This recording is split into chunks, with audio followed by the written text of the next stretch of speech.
večer unosi u hitno, on ugleda mjesec iznad sebe i reče: Bože, kako neki mogu gore, a ja je željam i na more.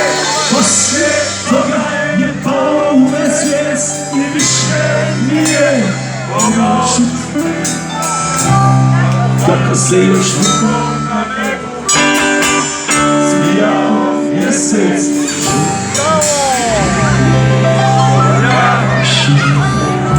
Allah vas nagradio!